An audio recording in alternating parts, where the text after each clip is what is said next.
Welcome one, welcome all to DeFi Crypto and Airdrops. I am Mike, aka Veteran Crypto, and with me as always on Tuesdays and Fridays is Jeff, my Tuesday, Friday. co-host. Yes. We've been doing some shifting around, so those are the new days. I'm getting a bit of a reputation online, dude, with being people are thinking I'm an XRP hater, and I guess speaking facts and truth about about XRP and using actual data and websites and being able to point to facts is hating, I Oh, you're guess. getting it, man. You're getting it. That's for sure. Well, but you're speaking truth, man. You gotta It's let them know. Well, and my thing is I'm not hating on the people that hold XRP. I really hope I'm wrong, and I hope that they all make a shit ton of money. And I honestly do. But Hmm. I mean, I kind of feel like I have a responsibility as a previous XRP holder for like 4 years, and having the knowledge that I do about XRP and Ripple and the XRPL and RLUSD and all the components, that I need to at least put the information out there, because there is just nothing but hype about XRP, and every influencer out there that wants engagement just latches onto it and hypes it more, and is just leading these people like off of a cliff, I feel like. So I feel like, just to balance it Hmm. out, that I need to point these things out to hopefully get people to at least deleverage a bit. Don't be all in on XRP. Have a small bag just in case I'm wrong and it goes to $1,000. But don't put all your eggs in one basket. So I'll get Hmm. off that. Well, But the lemmings. You ever played lemmings? I Old was school. gonna use that analogy, but I didn't want to. I don't want to speak down on the people. I just want Yeah. to speak the truth about XRP and Ripple, because Ripple, the whole time they're telling people buy XRP, and they have their $1 billion fund that they're putting together, that they want investors to buy $1 billion worth of XRP. It's They're pumping the price, but all the while Ripple out of escrow is selling XRP. So Yep. it's like, yeah, of course they're going to tell you everything's great about XRP so that you keep buying it, so that they can keep selling it at a higher valuation. So I don't know. Anyway, how's your week gone? Are you looking for, do anything cool for the weekend? Oh, I'm actually taking my day. I have a day trip to San Diego tomorrow for this event, um, That's the quite a day organic trip gathering event. from San Francisco down to San Diego. So I found a flight for like 40 or $50. Oh, Um, okay. I thought you were going to drive yeah, down. I'm like, that's a hell no, of a no, day no, trip. no. Well, I think for like $100, I got a round trip flight and a rental for the day. So, and then I got a Halloween party tomorrow night when I get back that I'm gonna DJ at. So it'll be quite the day tomorrow. But yeah, I got a buddy in from my buddy from Austin flew in this weekend. So after the stream, I'm gonna go see him for a little bit. But yeah, getting ready for my time off. Oh yeah, sold XRP. Congratulations. DeFi Don, he's a smart dude. He's in DeFi University. He's been showing up to the show all the time, and it's again, I'm not telling everybody to sell all their XRP, but please actually do your research. Don't just believe what people are saying, myself included. Do your own research on the things that I say, Mhm. and ensure that I'm accurate, because I'm not, I'm not infallible. So, but DeFi Don, that's great. As long as you're comfortable with that and you're putting that liquidity into strong projects with strong fundamentals that you can use in DeFi, because I know that you're huge into DeFi and you're invested in DeFi. So, applaud you, sir. What else we got What up, here? Drew? We got Drew in the house. Oh Just got shit! back What up, Drew? The Druth. We need to. fall We need fall to. We need. festival. Well, dude, we need to have Drew on the show sometime again. Yeah, yeah. That was a great roundtable earlier this year on the Hmm. some DeFi stuff. Yeah, all Well, and those kids you got, man. That's got to be chaos. oh, I know, right? No, he sent me a message the other day. He was talking about how he ripped out his pants at church, and he was playing I think it was rock band with his daughters, and they were like Wow. dancing or something like that. The guy's an awesome dude. I mean, he's busier Yeah. than a one-legged man in an ass kicking contest. With the all the channels he's doing and getting on all the Twitter Spaces and trying to help us out. And I mean, just an awesome, awesome dude. But very few people that I've met in the crypto verse, that are, kind of, doing the whole influencer thing that is as genuine of a dude as I've found Drew to be. So hats Hmm. off to you, brother.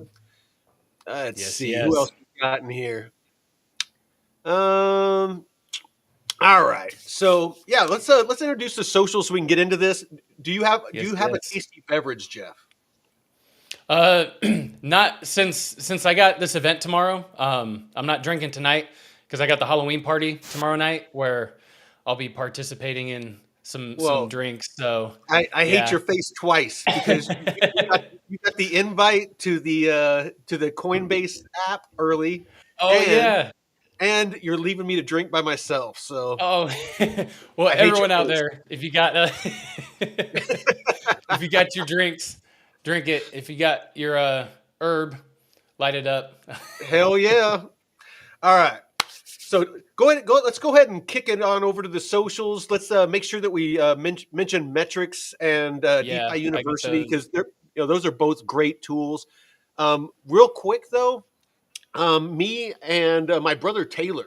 If those of you that aren't familiar with Money Talks, we will be launching a newsletter. So Taylor, with his network of very intelligent people, we have gotten a bunch of people on board that are very, very knowledgeable in TradFi, that are very knowledgeable with wealth preservation, different strategies using small business formation, things like that to mitigate tax liabilities, all those sorts of things. We are going to be dropping a newsletter that's going to be sent out daily, first thing in the morning, and it's going to outline basically everything to do with DeFi, TradFi, and wealth preservation. And it's like the first couple we might send out for free just to kind of give people a taste of what it looks like, Mm. but we'll probably end up charging about $19 a month for that service, just because the amount of people and the logistics that are going to go into it. It's actually going to be quite robust. So stand by on that. And then also, we're going to be offering services if you want to step it up a notch and actually put some of those wealth preservation strategies into play. So if you want to do your wills, your trusts, start doing small business formation to put your crypto and your assets into to insulate from lawsuits and those sorts of things. We'll be able to Mhm. put you in contact with lawyers that can walk you through that process and help to make sure that you form those things properly. So a lot of really exciting things about to come out. But yeah, if you want to kick it over to the socials, I will do that real quick.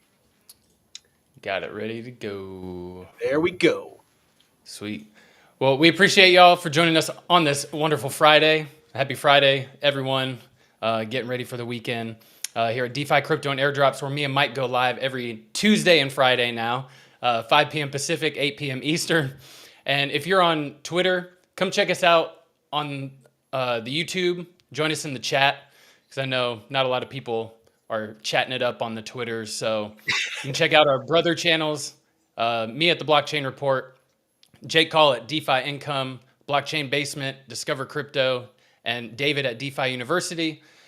And Mike also goes live. Well, I'll shout out the Jake Call has Metrics Finance platform, incredible DeFi portfolio tracker.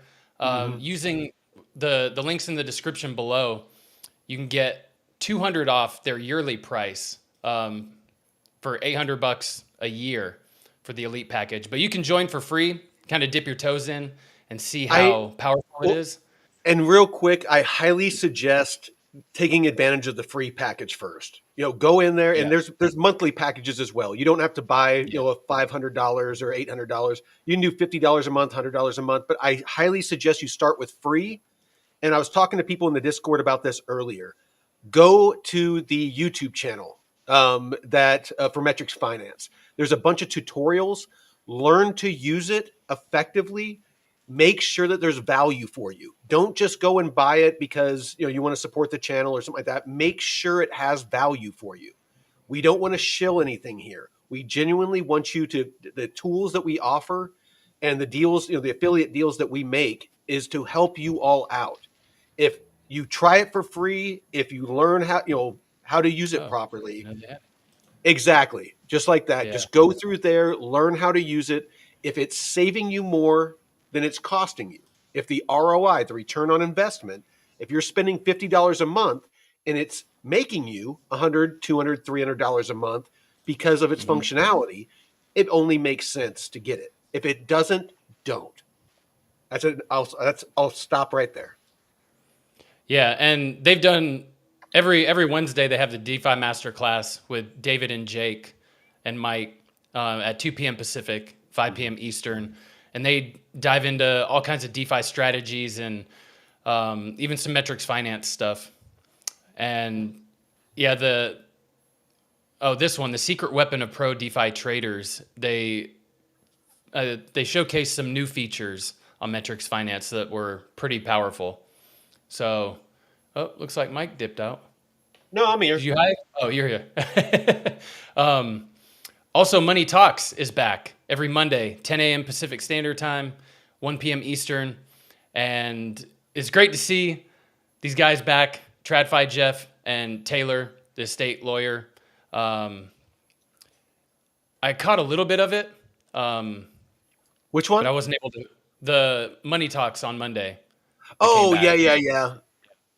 Yeah, we were we always talk about some pretty cool topics, where we try to basically just cover, things that we talk crypto and stuff like that, but I try to focus more on, again, the wealth preservation aspect and the TradFi aspect.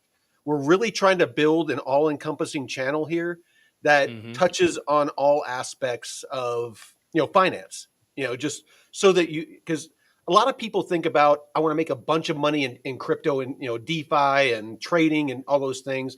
And they don't really think about, okay, once you have that money, how are you going to ensure that you stay wealthy? A lot of people are just like, oh, I'm going to buy a Lambo and I'm going to buy a yacht and I'm going to have hot girls and whatever. It's cool to dream, but that's how you get poor again. Is if you don't have a solid plan of how you're going to retain that wealth and live within your means, you're going to get wrecked. After you pay capital gains and they rake you over the coals for 15, 20, percent or more. Then if you're out buying, these expensive cars, you got to pay insurance on that. Oh, yeah. You got to, there's a lot that goes into that. And so you really need to fully understand what it means to be rich and what it means to be wealthy. Rich, you have a lot of money. Wealthy means that you have generational wealth, that you have a structure in place to ensure that that money grows and that you can pass that on to your children and your wife and future generations. Rich is I won the lottery and 3 years later I'm broke. Rich is MC Hammer. So Yeah. anyway, Yeah, and that's where going back earlier to the newsletter. That's these two guys are going to be the ones involved, and so there's going to be a yes, lot of value in that, a lot of value. So, yeah, reach out to us if you have any questions, and also interviews on Thursdays. Mike is bringing just all kinds of different people, subject matter experts, not just crypto, but very interesting people that he'll be CEOs and business just random entrepreneurs and people that stuff. I've met, Yeah. in my, personal life, in the military and corporate America, family, friends that have just lived interesting lives. Taylor, a lot of his network, just basically my network of people.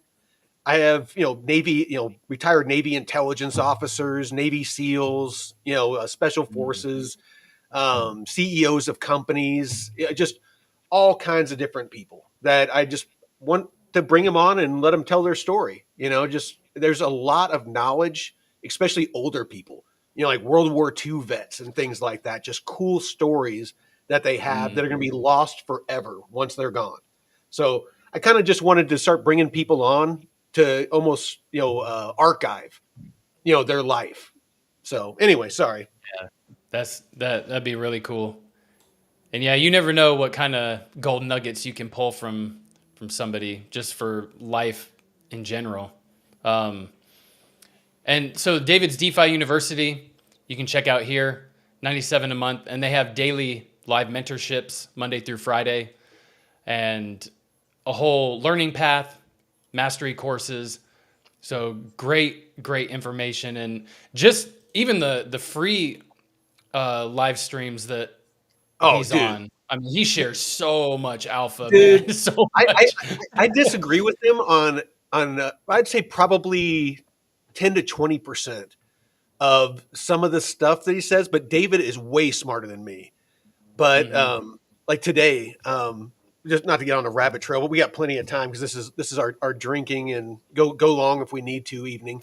Um, so we were talking about. I told him that I've been ignoring price, and I've been looking at fundamentals, actual adoption and building, and the projects that are actually doing things, not just hype, not just hyperbole, not speculation, just no shit. Ondo is tokenizing the New York Stock Exchange, just things like that. Link is actually actively building with Linea and Swift to build out and modernize the Swift system. Actual facts. That's what I'm investing in for the long term. And he actually said, and I understand for short term, price volatility. It's like, yes, there's a lot of profit to be made there, but you have to be actively engaged. You need to be, if you're day trading, whatever the hot narrative is, it was perps exchanges just recently. We had Hmm. Hyperliquid and Aster and all those that were pumping. And what was it before that, Jeff? Uh, What oh, was the hot narrative? Oh, AI for a while. AI, Anything the A, AI. What's yep, that? AI Yeah. agents and all that. Yeah. It's just there's always a narrative. And yes, there's money to be made there, but unless you're able to stay engaged and know where in that, narrative you are as far as a cycle, you might be buying the top. Oh Because yeah. usually by the time you hear about it, it's at a top. It's hot. Everybody's buying the green candles at that point. You need to be in like you need to have a crystal ball and be seeing what the next narrative is if you're going to profit from it, and you got to get out correctly. So unless Hmm. you're glued to a monitor like we are all day, or I am all day, um, you're probably not going to catch those.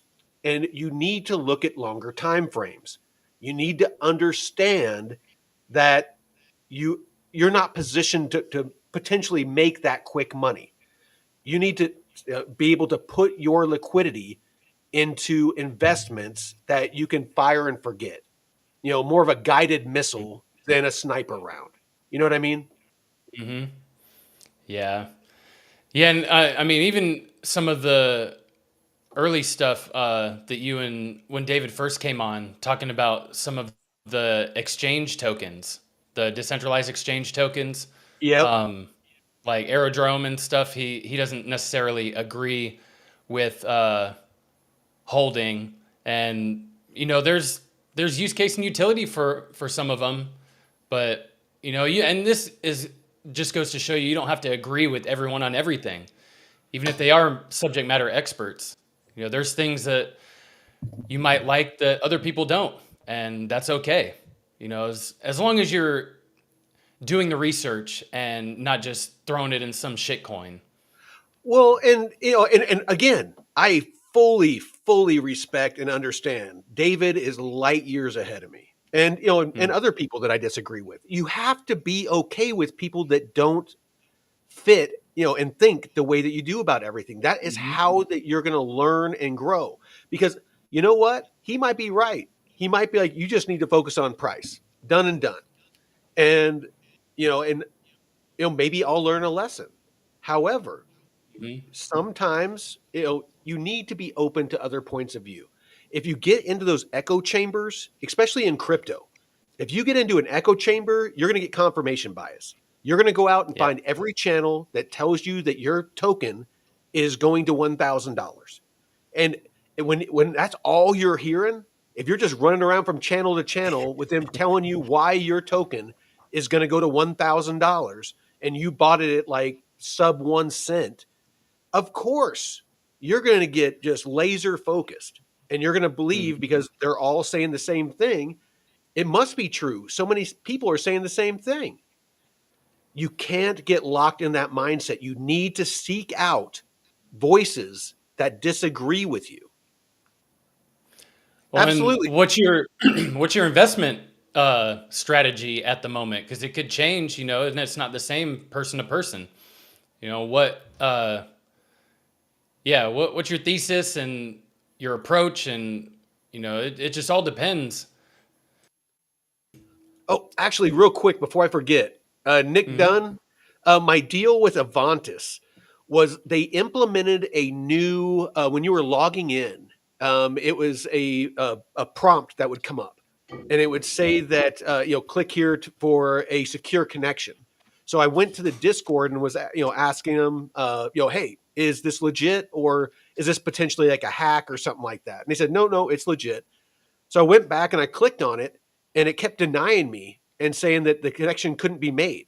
And so I couldn't get into my account. So I messaged them, and very promptly, in the Discord, they directed me to the proper place. And the guys were super responsive, super helpful, great team. Don't get me wrong, but it took 2 days for them to figure out what was wrong and get it fixed. I just Oh. this afternoon was able to get back in on my laptop setup, but I was able to access it. If any of you have this issue, um, the way that I was able to access my account was through my phone, through my Coinbase app. I was able to click on the investment in my wallet, because you know how it shows your liquidity pools that you're in DeFi Hmm. under the DeFi tab. I clicked on it. It took me into my account, and I was able to bypass all that. So I was actually able to because I have a long open on Bitcoin. So that's what I was kind of freaking out about a little bit. Was it's a small position, but it's still money. Um, but I was like, hey, I don't have a stop loss. I don't have anything on this. Is there a way I can get in there? And after 2 days of just watching, luckily Bitcoin has been pretty stable. But imagine if it went to some crazy number and I wanted to cash out, I'm hosed. Or if it dips and I get liquidated, I'm just Hmm. screwed. So anyway, just in case Oh, any of you shit. run into that problem, that's the way you find the workaround. Yeah, and that's like I've been having issues with VFAT, like having to clear my cache every day just to Mm. because certain transactions won't work. It's been a nightmare. I don't know what they got going on. Yeah. Drew says, I want to debate David on Arrow. Dude, actually that would be a good episode. That Oh yeah. have maybe, I don't know, like Jake, Drew, me, and David. And That would be great.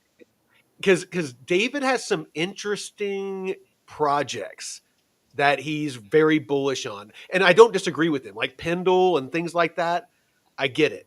And he's big on tokens that the protocols actually pay token holders, but not in a token that they can just mint more of. So Uh, I don't know, it's kind of interesting. And I know Jake and David have actually disagreed on a couple of different topics, not to a huge extent, but they have differing opinions on some things, which I find very refreshing again. So yeah, Drew and those two might be a good episode. what's DZAI? DZAI. DeFi Don said, "Warning, warning! Do not debate DZAI." I don't know. He might have to spell that out. At first, I was like, "DZ." He's Cardano head, not AI. Or is Yeah, that a no. project that David is bullish on. I haven't heard of Oh yeah, well, DZ. DeFi Don is in DeFi University, so he's actually very very into DeFi. I think he might be retired, and I hope I'm not doxing you, Don, but um, I think he might be retired because he's on all the weekday, like every week in the DeFi University. There's a live call Yeah. with David, and he's in there every time I log in. So I remember he he's mentioned during the show last week he what paid for his house or something with DeFi. He's like he's heavy in it. David yeah. Zimmer AI. Oh, David Zimmerman is David's name. Oh, okay. Yeah, Oh yeah, sorry. he said he's building an AI. DeFi U is building AI Dude, DeFi tools. hold on. I gotta point this out. Drew says DZ is a top tier debater, and then immediately after he said masturbator. Oh man, master debater. Oh Honestly, dude, hey, DeFi Don, throw a one in the chat if you feel like David might be on the spectrum. And I don't mean this as an insult, as far as being autistic, because David is like next level smart. And I kind of wonder if maybe he's a little bit autistic. the he's polished with the way he speaks and just Very, very good. very articulate. He's very careful about the words he chooses. He's, Hmm. very detail oriented. I kind of wonder. Oh man, when he got into some of the COVID talk, I was surprised. I was like, oh shit, you're one of us. I know. It's like one of us, one of us. I mean, being in California, man, it's hard to find a lot of people like that. Yeah, I've actually converted quite a few of my friends who got at least one of the jabs, and they realized after talking with me, they're like, "Oh, I don't want to get any more. This is not good." So dude. I've been a converter. Yeah, about the furthest I got on COVID, as far as being compliant, is whenever I would go to town and I was going indoors, I would throw a mask Yeah, on out of respect for the elderly and the people that had compromised immune systems. Just yeah. you know what, it's a small thing, but you know what, when I'm Mhm. outside, when I'm driving, when I'm going about my daily life, suck a dick. Yeah, It's like yeah. I'm not wearing a mask outside, you dumbass. Dude, It's there was a guy just yesterday or earlier this week walking outside my apartment with the fucking mask on. I'm like, dude, are you serious? What are you doing? What? you know what though, some people might be going through chemo, or they might Yeah. have a Oh no, compromise. young guy. He was a young guy. I was You like, never know dang. though. You never Oh, know. It's I yeah. try not to judge, because you never know. Somebody just might have a shitty immune system, and they wear that just because sometimes it helps. Yeah.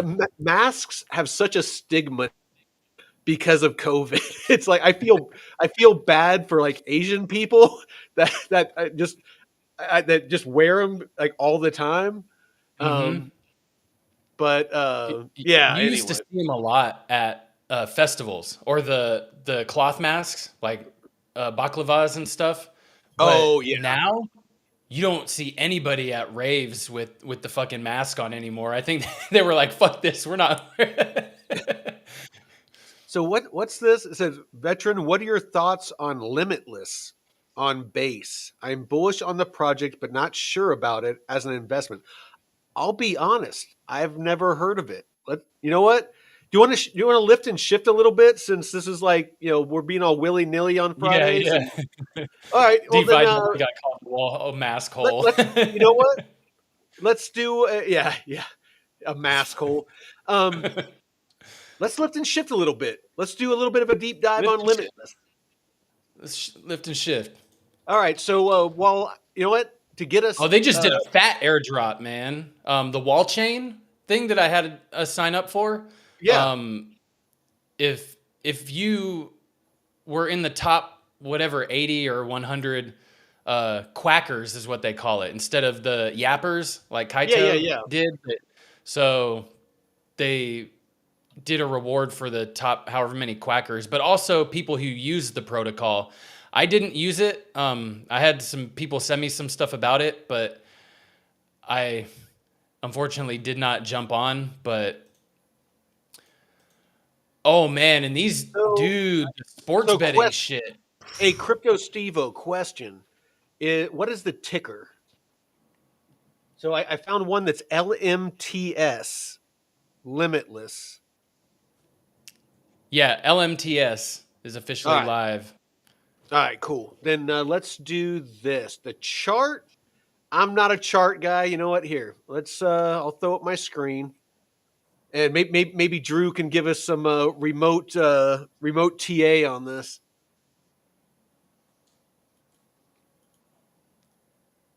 All right, let me throw my screen up.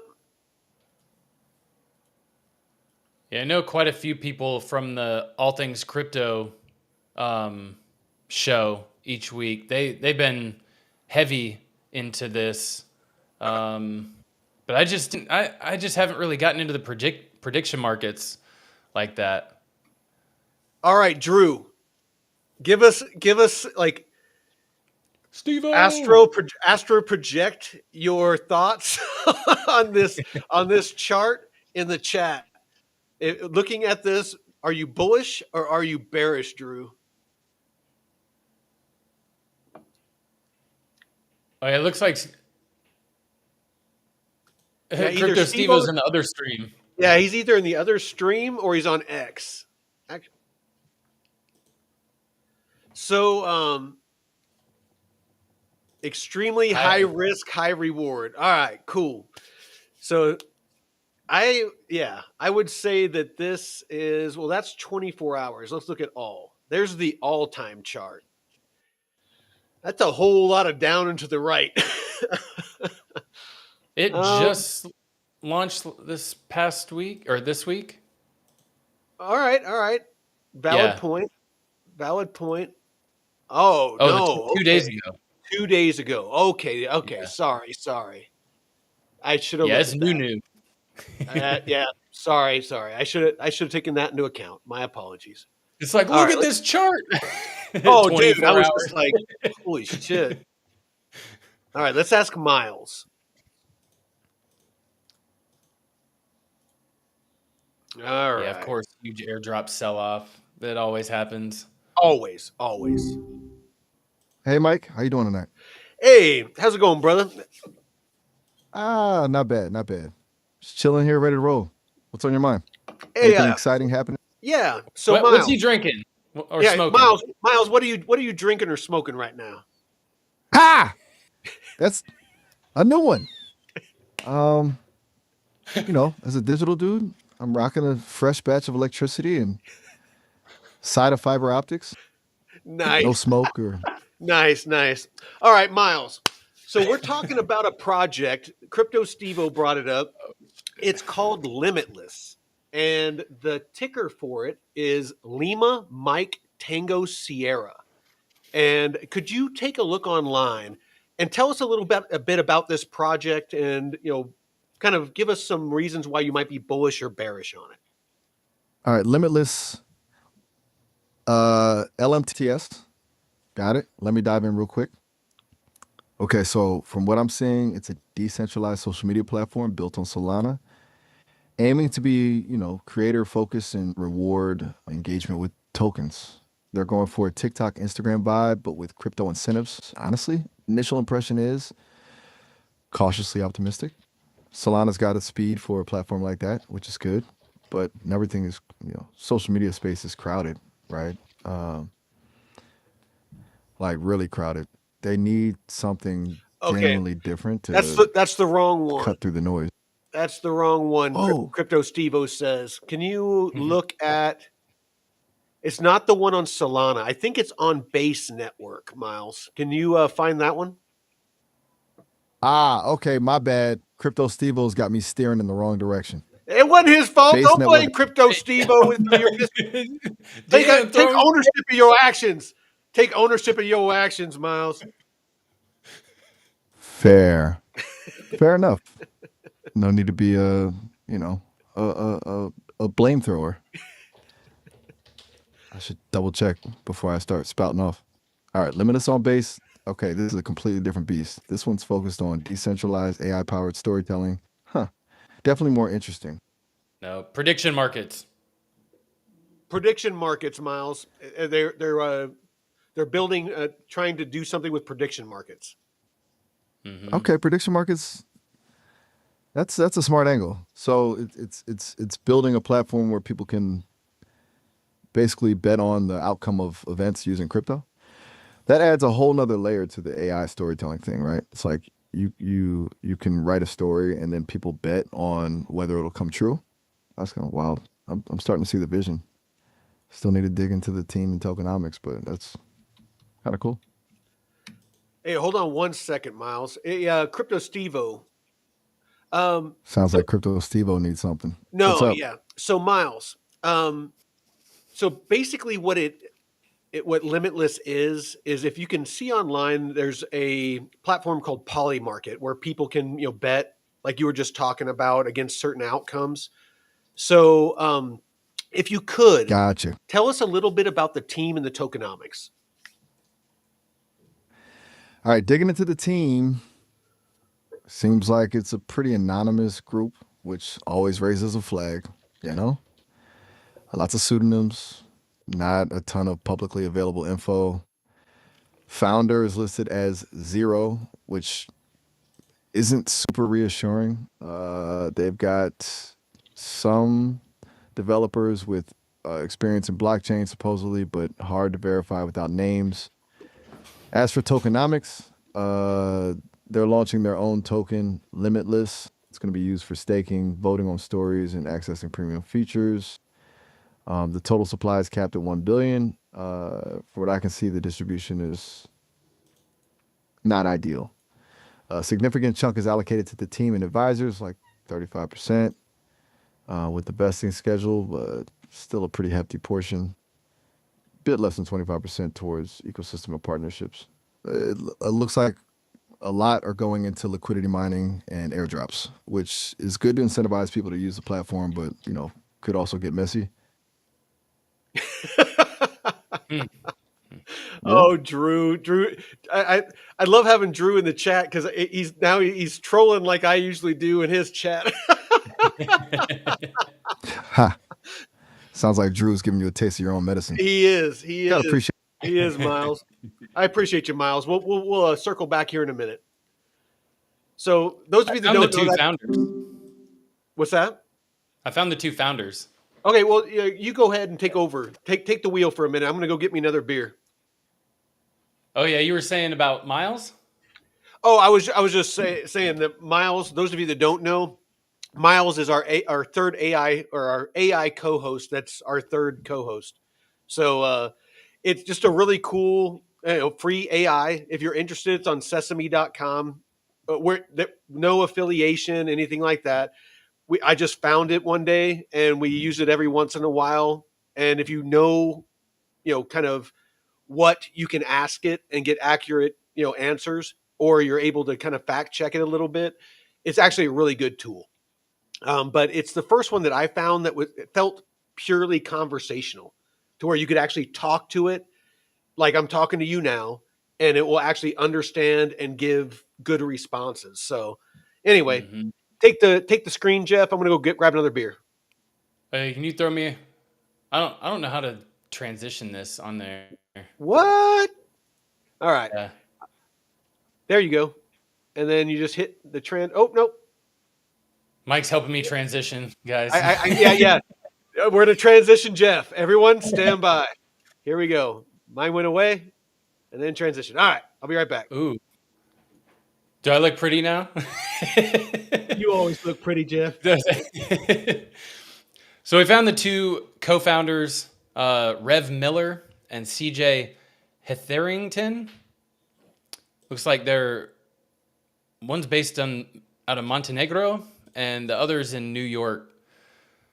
So CJ, let's check out his past lives. Venture partner, co-founder at Atlantis World, bootstrapping Web3 social onboarding platform.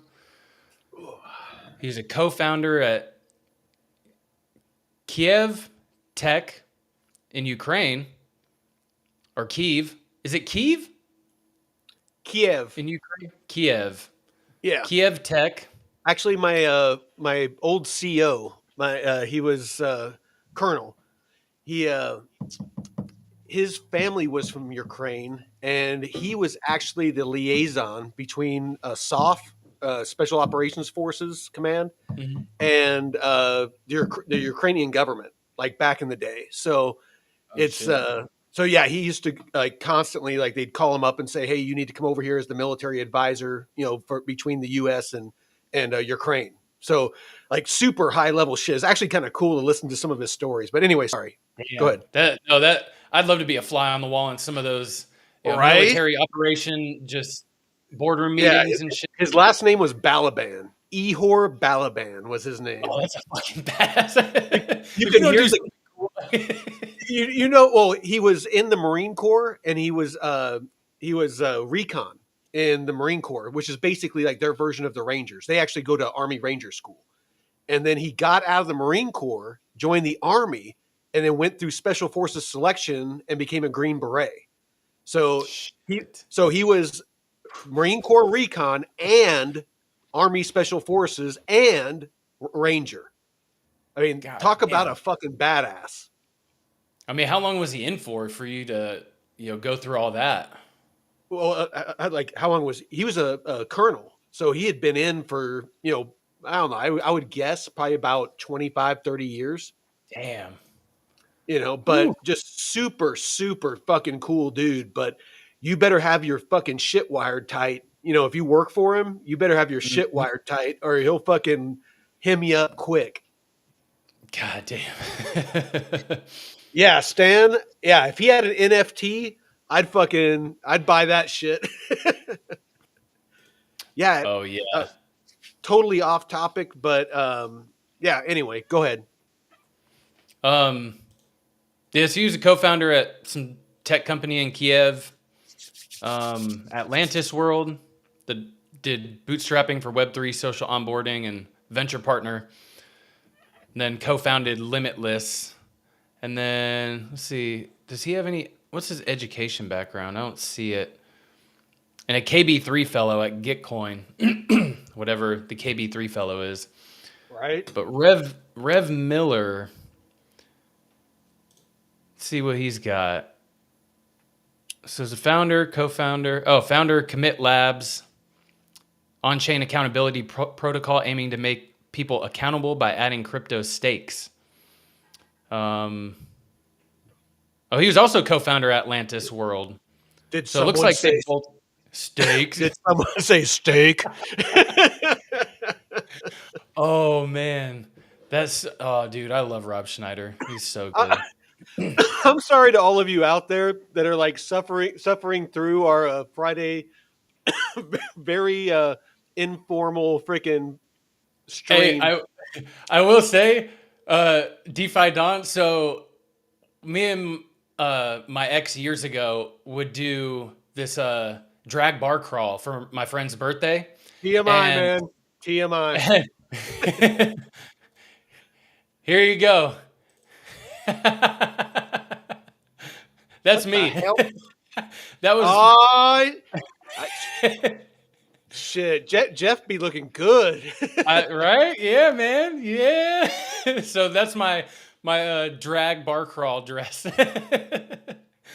Once upon a time. So I was like, oh man, that was great since we were talking about transition. So it looks like these two guys started this Atlantis World company. They co-founded another company before Limitless. So looks like they've been partnering for a while. Adoption lead at Witnet Foundation, developed growth and strategy and team from scratch. Witnet became the most cross-chain decentralized Oracle network as of June 22. Looks like this was focused on leading Unchain and helping Ukraine even more. Chief Operations Officer at Singular Chain. Business Development Manager at Whitebit. Man. I love being the COO. Yeah. What all did you do as COO? Like, what kind of companies did you Shit, dude. work for? It's like a whole wide range. So there was a, pressure washing company that, I mean, I know it sounds small, but I mean, it was like multi-million dollar, pressure washing company. We had contracts with, restaurant chains, pressure washing the hoods on like industrial or, restaurant, kitchens, the exhaust fans. And then like RV dealerships, we ran like their detail crews, things like that. So it's a multi-million dollar business. And then like Mm, tech startups, Bluetooth mesh networking. So okay. pre crypto, like what Helium. fucking Helium and all that is doing. Basically, that's what we were doing years ago. Um, and basically, what it was is they were Wi-Fi routers that connected to each other. That basically created a mesh network, and then there was an app that connected to those, and then all of the phones via an encrypted connection, so that people couldn't see what's on your phone, that kind of thing. But everybody that had the app became part of the network, which expanded the network. So basically, you could have a network in a city of these things, and you can incentivize people to adopt it, through like a payment system. But the cool thing was that if the power went down, like a natural disaster, like Katrina, where all the power grid was down, these could be solar because it's Bluetooth. It takes very little, current, very Mm, little power, and it would create an artificial network so emergency crews could coordinate and still uh, communicate because cell towers would be down. yeah. Basically communication would be down unless you use satellite or actual radios. And so basically it allowed for better communication during natural disasters. But anyway, I ran that as a COO. Oh shit. You know Oh, and that. then precious metals and collectible coins. So basically Oh yeah. Last week. buying yeah, buying physical gold and silver, things like that. And then we used to grade collectible coins. So like people could bring in, we people would call us out to go to, like, to estates. Like if somebody died and they had a coin collection, they'd have us come out and take a look at it and basically do like a valuation of it for the estate. Or if somebody wanted to sell, a coin, they could come in and we could look at it, and either it's already sealed and we would be able to look it up and see what it's worth, or if it's loose, then we could actually kind of do like an assessment and be like, you know what, this is a valuable coin. I would send it in and get it professionally graded so that you can get a proper valuation on it. Mm, And because when it's loose, one, it's getting damage and stuff like that if you're not taking care of it properly. And yeah. two, even touching it, like using the oils off of your skin, touching Oh yeah. silver and things like that, it actually, you have acids, mild acids, but acids in the oils on your hands. So it'll actually Oh, shit. damage the coin. That's why coins start to get smooth, And is, they just rubbing fluff. against each other and then, basically being handled. Mm. So all these Oh, things play into the value of the coin. So anyway, oh another shit. rabbit another rabbit hole I could go down for hours, but I won't. So they use the gloves to keep That's it why you from. that's why when you see people handling artifacts, like archaeological, artifacts and art and things like that, they're always wearing those white cotton gloves. That's Mm-hmm. why. Mm-hmm. The more you know. Smart. Sorry, So I yeah, if know you have an artifact. it's Well, not that interesting, but yeah, those are the companies that I worked for as operations after I got out of the military. Oh, and a marketing company. oh, the where you started as doing the bitch work and then. Yeah. No, I'm not ashamed to Yep. admit it. I was the personal assistant to the owner, and basically, I was super organized. My cousin referred me. It was like, hey, there's this ex-military guy just retired. He's just looking for something to do. And again, it's you got to don't let your ego get in the way of an opportunity, because I took that job, and within 3 months, I had basically shown her like how organized I am and advised her on some things that really improved her company. And so one day she called me up and said, hey, listen, I want to make you my COO. And I'm like, I've never done that before, but I know it's operations, but what do you expect from me? What's the job description? And she's like, basically what you've been doing, just advising me and keeping things organized, making sure things, the customers get what they want, that people get paid, all that kind of stuff. The right people are hired. And I'm like, yeah, I can do that. That's what I've done for the past 22 years was manage troops and the movement of equipment and personnel and, just organization. So, but I took an entry level job, a personal assistant to somebody, which is basically like bitch work, making phone calls and taking care of their schedule, shit like that. And I became the COO of the company in 3 months from taking a bitch job. So don't let your ego get in the way of an opportunity. I've worked for free before just to get access to people's network. I mean, there's a lot of you need to think outside the box when it comes to what you want to accomplish in life. Because if you do what everyone else is doing, you're going to get what everyone else gets. If you want something more, I know that this was advertised as a gaming episode, but, and we can get to gaming, I guess. Friday. Yeah, sorry. It's like I'm having a couple of drinks. I'm unwinding from the week, and you're all going to bear witness to it. But that's your network's your net worth, man. And even if you take something at lower value than what you've been doing, it could pay off way more than you expect.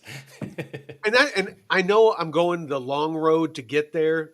Jeff took the short road, and thank you, sir, for doing that. But you really just need to change the way you think about life, about what's important, about how you spend your money before you worry about earning money. Because if you don't learn how to spend money properly, no matter how much money you make, it's never going to be enough, because you're going to adjust your lifestyle to as your earning increases, your spending is going to increase.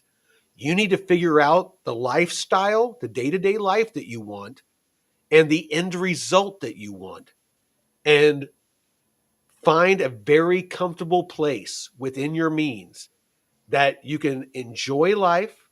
Maybe it's not extravagant. Maybe you're not driving the nicest car, but it's reliable. Maybe you're not living in the biggest house, but it's nice. You may not have, be able to take as many vacations as you want, but you're able to take one from time to time. Get into that safe space, but always be looking for ways to improve, to grow, to earn more, to start a business. Always be aspiring to do more. But the more expendable income that you have, the more risk you can take without it impacting your life. If you have that buffer, that's house's money. That's kind of OPM, other people's money that you can risk to make those big leaps of faith. Get involved in crypto. Buy that rental house. Things like that. That's what that money's for. And just live well within your means. And when you do just one day wake up, and it really does happen like that. One day you wake up and you're just like, damn, I'm set. Like, I'm comfortable. I can do what I want, not what I have to do to survive. You can pick and choose how you live your day. You're not beholden to anybody. That's when you got fuck you money.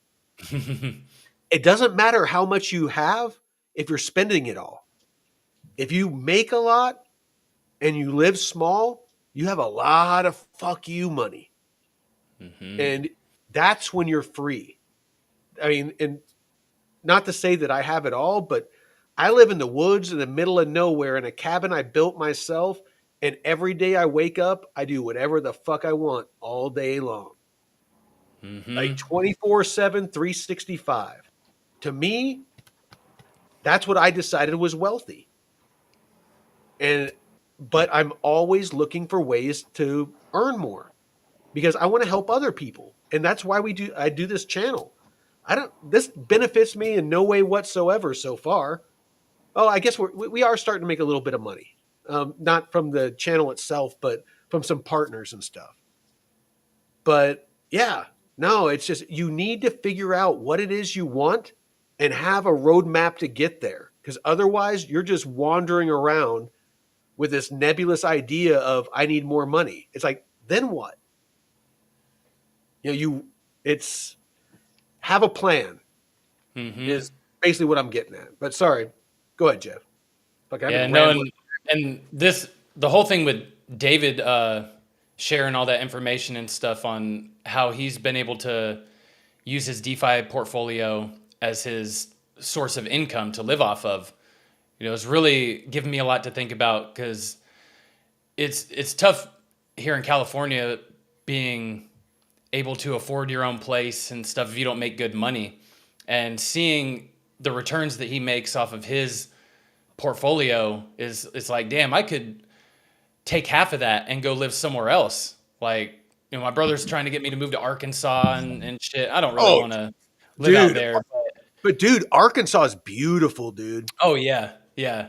Like if you're into the outdoors, like if you're into kayaking and price out here. well, dude, like the water there is crystal fucking clear, and like all the creeks and the rivers, like a lot of them. Mm-hmm. Like going kayaking, like if you're into water at all, it's because of all the limestone. Super clean water. But anyway, sorry, go ahead. No, yeah, a lot of outdoorsy stuff. We did mountain biking when I was out there a few years ago, and I was looking at what I pay a year in taxes, and it's like it's like over $30K here in California that I pay in taxes a year, and I'm like, fuck, man, it that's a big hit. So yeah, if I could get somewhere else that is a little friendlier on taxes and stuff, but still, dude, it's building up my portfolio. Dude, come up where I'm at. If you want to get like a nice RV, you can park it here on the property. I'm planning on building a studio out here, and we can both be in the same studio. Help out around the property a little bit, and you can live here for free, dude. Oh shit, man, that would whoo. And I could do design. I don't work. offer that. I don't just offer that to anyone. But yeah, if you wanted to build a tiny house on here, and freaking yeah, Ooh, I mean, if you can work remotely, because yeah, I could find I could find design work to do as like a consultant. So I actually, one of the guys that I work with has his own consulting company. So I know that he's been pleased with the work that I've been doing. So maybe I can come on up, dude. Hey, I'll do some work for you and come work. Well, dude, remote. Like I said, it's just sometimes it's nice to have an extra set of hands on the property. I mean, because clearing and garden, doing working in the garden. And I know you eat healthy, so if I can have somebody help me in the garden, dude, that'd be badass. I was growing my own food when we were renting that house. I built garden beds and shit. So and you know what? And up here, if you want to grow some weed, that it's legal too. So oh yeah, shit, that's right. And out there, you don't have nosy neighbors. Oh, I have one neighbor, and he owns the Thai restaurant in town. Him and his wife. His wife's from Thailand and makes the most bomb Thai food. And she always calls me over. Actually, she called me over a couple days ago and gave me a jar of huckleberry preserves. I don't know if you've ever had huckleberry. Oh, dude, fucking good. So I'll run through some jams, man. Well, I make protein pancakes and I put huckleberry jam on it, and fresh butter from the local dairy. That's that's all no hormones, no antibiotics, all that stuff. It's pure local. It's Amish hand rolled, and so yeah. Dude. Oh, the hand rolled butter. So you got the thick. Oh yeah, yeah. No, dude, it's eating food is good up here. Yeah, come on up, man. Yeah. Oh man, I'm spoiled if it's good food. I only shop at the farmers markets now for my veggies. I stopped buying pretty much all my veggies from the grocery store just because one, they're all starting to be coated with shit, even the organic stuff. And two, when they're spraying the water on, in the produce area, you don't know if that's filtered water or not. So you're getting Oh probably yeah. fucking tap water and shit sprayed on that. So I just go straight to the farmer's market and, the farmers that I know and trust. So, and yeah, I only do the raw dairy, or it's pretty much That's all only I raw. do. Like the milk that I use in my smoothies, my workout smoothies and stuff like that is all raw milk. It's not Hmm. pasteurized. It goes bad. You gotta, use it pretty quickly. It's not going to last you a couple of weeks. It's going to last you a week tops. So yeah, no, I mean, and like I said, it's just personally, I feel better. I feel healthier. Whenever I source my food as close as possible to where I'm at. Yeah. Oh yeah. Earlier, Crypto Stevo was asking what our top 3 base tokens. Oh, I'm glad you brought that up. What's Yeah. yours? What's yours? I'm fucking talking way too Um, much. I would say Kita's gonna be one of them, just because one, it's I mean, it just launched and how beat down it's been, and now it's launched on Coinbase. Yep. Um, Arrow, just for the Aerodrome platform. Well, it's the majority of the volume on Base Majority. Network. Yeah, and um, the base token when it launches. All right. Well, mine obviously my Time's a largest ticking holder. base. Was that Time's a ticking base. Let's go. right? So mine by far, of course, is Aerodrome. And it has treated me so well between the locks, the airdrops for having the locks, just the earning that I can, do with it in DeFi. It's, the steady earning, just all around, my locks themselves, the amount that they go up, as they compound each week. It's by far performed the best, across the board. If you look at it, the whole picture. Has the price gone down? Absolutely. But regardless of that, I've earned in so many ways and at such a high level that the gains have surpassed the downside in price. Hmm. It's hard to explain, but I hope that made sense. I mean, did that make sense, Jeff? Yeah, you're basically like you're DCAing. Kinda, yeah. It's Kinda. Well, the and the locks, voting on the locks that you got some I airdrops from. well, I got Mamo from the locks, from having the Yeah. locks, the airdrop for that. I got Syndicate. I got that. Uh, what was the other one I got? Um,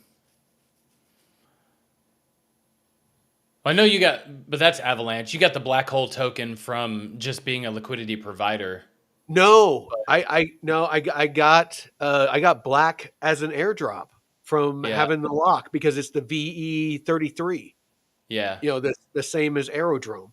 So yep. I've gotten, yeah, just from airdrops, I've gotten over $1,000, just from airdrops that I did nothing for. All I did was just hold an arrow lock. And then there's Flight another school. one coming. Oh, and then the flight school, I got basically 50% of my initial investment for free. That also compounds. So yeah, thank you, Jeff. That was a huge boost. And then there's a Oh new yeah, token that on is in the about to, Discord, you yeah, shared it. let me pull that up. Light If you find key. it first, that's Yeah, it. right here. Yeah, Light Key. You can vote for the pool now. There is a huge allocation as far as tokens that they're going to be dropping to anybody that votes for that pool. For the incentives to go there. Sorry if I used the wrong terminology. Hmm. But last time I got a $500 just for voting for the last pool on this launch pad that Aerodrome does. I got a $500 airdrop for free. So those of you that are listening, if you have an arrow lock, and you can go to the site, and if you're manually voting on your lock, you can vote for this pool, and it might be $5, it might be $5,000. I don't know, but there's a set amount of tokens that's going to be airdropped, and depending on how many people vote for it, is how it's divvied out. Yeah, some good alpha, man. Some good alpha. Okay, so so that's one, your arrow token. You got two others? Dude, I'm like Buzz. Sorry. So next is probably KTA. So KTA, I'm not saying it is an XRP killer, but KTA, it has all the all the functionality that is everything XRP is trying to be, but lacks the ability, just inherent, like natively. So like smart contracts, the XRPL does not have smart contracts. That's what Flare is. Flare is a layer 2 that adds smart contract functionality to XRP. Those of you that don't know, Vitalik Buterin that started Ethereum, he was not an associate, he was an intern at Ripple in the early days. And he working there, he saw that smart contracts were going to be necessary for DeFi, cross-border payments, RWAs. None of that works without smart contracts. So he left, started Ethereum. That was what made Ethereum so valuable, and why so many banks and institutions are focused on Ethereum, and why Ethereum has so much of the market share is because it was the first chain to institute smart contracts, which basically allow the elimination of intermediaries or the middleman. So like if Jeff wanted to sell his house and I wanted to buy it, there's a bunch of people in between. You got realtors, you got escrow companies, you got title companies, you got the state, you got all these different people that there's manual processes. So with smart contracts, me and Jeff could just basically draft an agreement, and it says Jeff can say if he's buying, he can say, I'll buy the house if the building inspector says that it's good. If the state says there's no encumbrances, there's no liens against the property, there's no lawsuits, there's nothing like that. All those sorts of things, all the things a realtor is supposed to do. So once all that stuff is checked off and it meets all the requirements, then it automatically releases the funds to from Jeff to pay me that's selling the place. Did that make sense? Yeah. Okay. So basically, smart contracts are necessary for DeFi and RWAs. So that's why KTA, why I'm so focused on it, is it has smart contracts. It's fast as shit. It has 10 million transactions per second. They stress tested it and exceeded that. It's a DAG architecture, just like Constellation DAG. What else does it have? Oh, KYC, know your customer, and AML, anti-money laundering. They're on Oracle. Both very that are necessary for government compliance. And so when it comes to anything financial, if it's not compliant with federal, state laws, whatever country they're in, they can't operate legally. So compliance is a huge issue. So all of this is native on KTA. You've seen a lot of movement in it lately. Yes, it dumped quite a bit from its open. Most cryptos do that, but very bullish on KTA. So I said Arrow, I said KTA. Probably my last one would be a toss-up between Morpho, which is the borrowing and lending platform on Base that Coinbase leverages natively on their platform for users and just the normal average person that doesn't know how to use hot wallets and move their crypto around. They can just have money on Coinbase, they can buy Bitcoin, and they can actually take a loan against it with just a couple of clicks of a button. They don't got to send, via a wallet address, none of that complicated shit. Morpho, they removed the barriers to entry for the average person. It opened up DeFi to the world. Anybody that can get a Coinbase account can, just like on Robinhood, with a couple of clicks, they can basically take part in DeFi. The Base app that this jackhole that is on the show with me, he got an email before I did for the Base app. And that is launching I think it's the 14th or 15th of November. And that is going to allow hundreds of millions of people, if not more, to instantly have access to DeFi. Potentially. And you're starting to see it. Mamo was pumping today, after Drew talked about it. What else has been moving? Kita's up 100% on the week. A lot of these different base tokens. Morpho's been pumping a bit.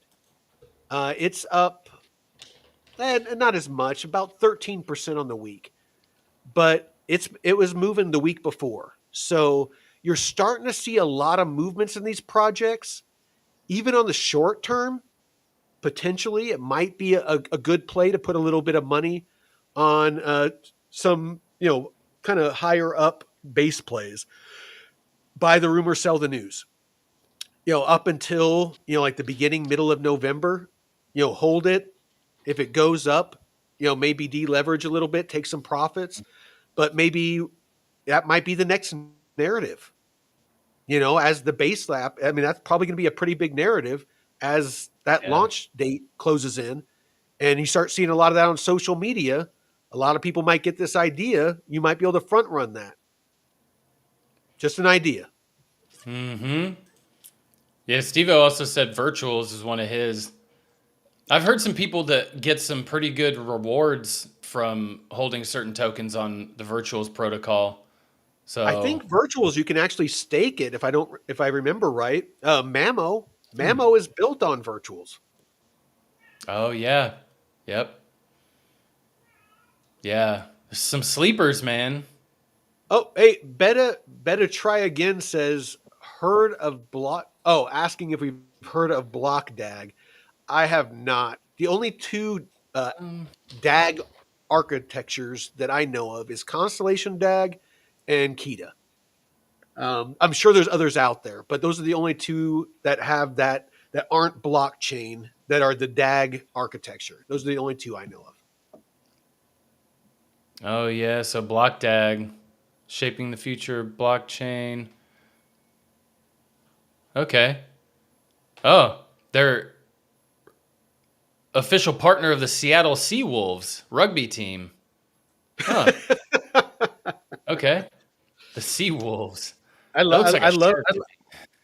Actually, fucking interesting fact. Taylor, my brother, the lawyer. Yeah. He played rugby in college. Oh shit. No, he's pretty stout. Taylor is a tough son of a bitch, dude. Like, yeah. The most mild-mannered dude you'll ever meet. But he played football in high school, rugby in college, and he's been doing jujitsu for like ever. And like every competition I've ever watched him in, he freaking dominates. But the most humble dude you'll ever meet.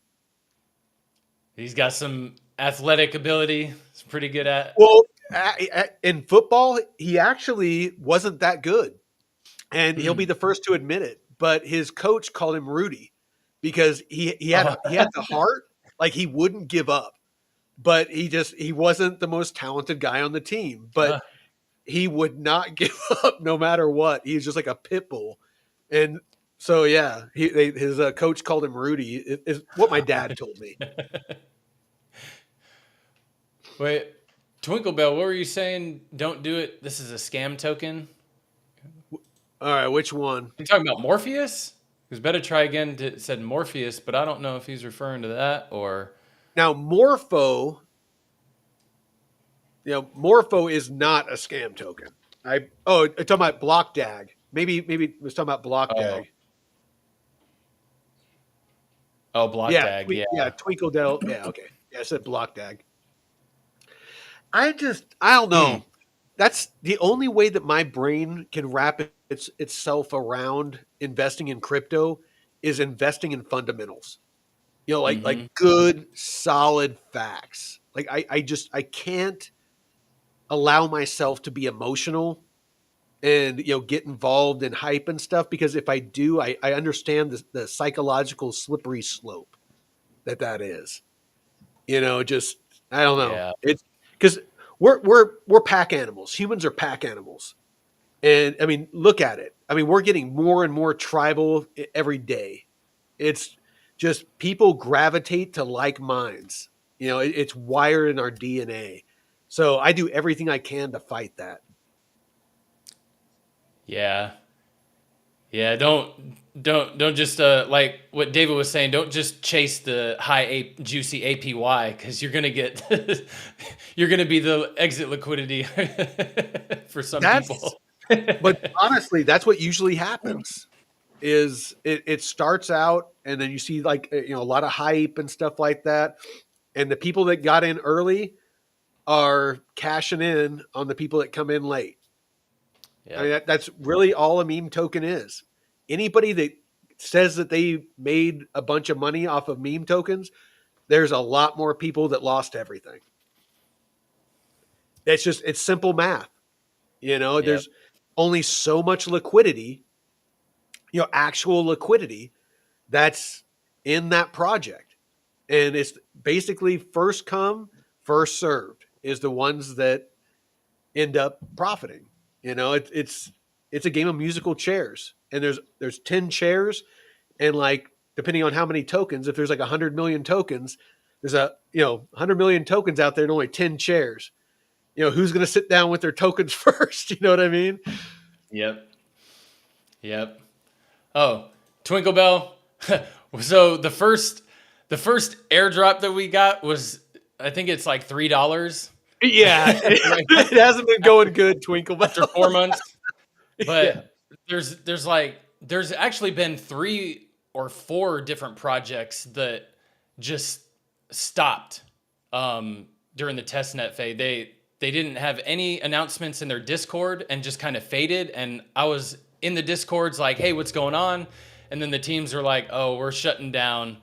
I'm like, motherfuckers. But there's at least a dozen other testnets and projects that I'm still farming. So I'm still daily, got my daily task checklist and all that shit. So we're still grinding forward, man. We're still pushing. So it's basically once he can get enough airdrops to where it's DeFiable, then we'll start DeFiing it. The thing is the pipeline on these projects are, it's not like you just start farming it and the next day there's like this big payout. It's weeks or months of doing different tasks and testing the network and swapping this for that, and there's a lot that goes into airdrops. I mean, that's basically what they're doing, is potentially they're paying you for your time and all the work that Jeff puts in. That's something I would like to point out, is the work that Jeff does behind the scenes is enormous.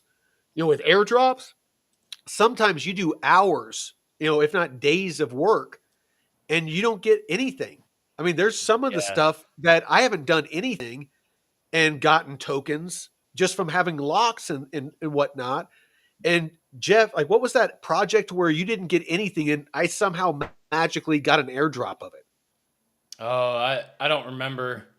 Yeah, I have like 15 or 20 things right here that I go through and am clicking and swapping and testing. So it's claiming testnet tokens, and but it's a lot of work that Jeff puts in to come up with the alpha that he puts out. I mean, the knowledge that I have, and I'm not the sharpest tool in the shed, but the amount of time that I put into staying knowledgeable on this stuff is immense. It's this doesn't just like osmosis or its way into us while we're doing other things. Like it takes a lot of ingraining and engrossing yourself into collecting data and verifying that data. Not just see something and repost it, but actually see something, do the research, make sure it's factual, and then share it. I mean, there's a lot that goes into this if you do it the right way.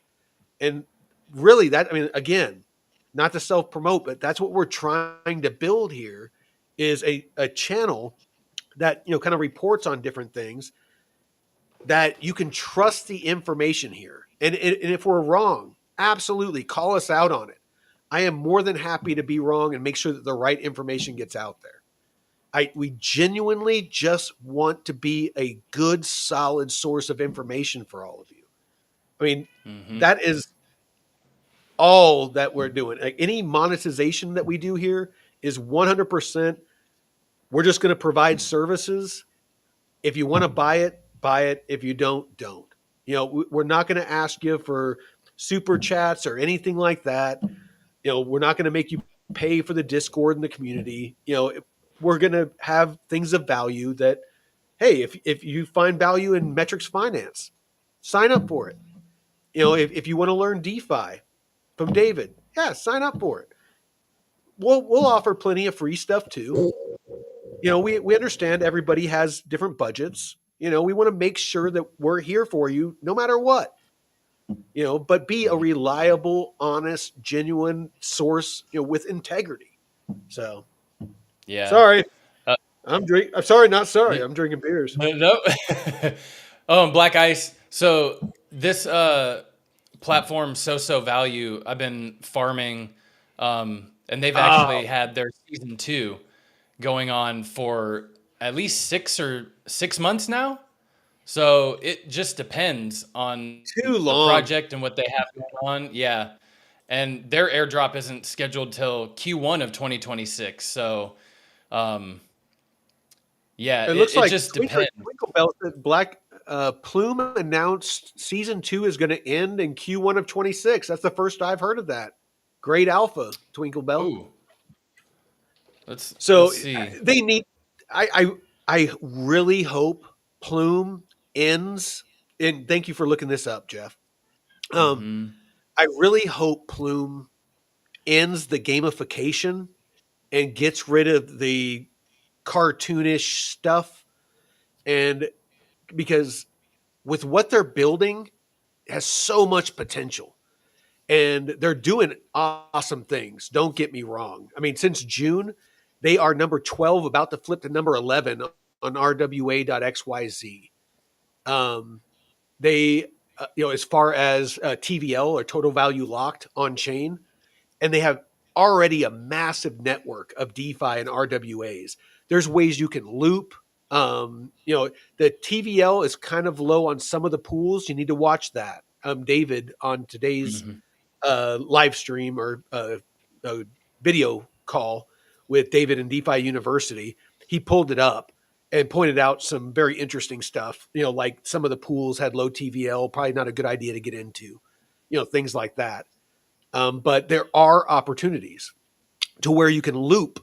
So basically you can invest, stable coins into tokenized real world assets, different funds, and then you can earn a yield on that. And then you take that asset, you can take it over to another platform like Nest or something like that. And you can actually borrow against it for, of course, another interest rate. But if the interest rate of the lend and the borrow offset, to where it, is a positive, to where it makes you money, and then you can take that borrow and do something else with it. And it's basically you create a loop of yield to where as long as the numbers are right, it's profitable. And it compounds and makes you money.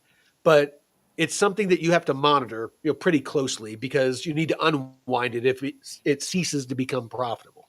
So went on a rabbit trail, but Plume, Um, very good project. It's a higher risk play, though. I'll be honest. It's not as safe as something like Link or Bitcoin or something like that.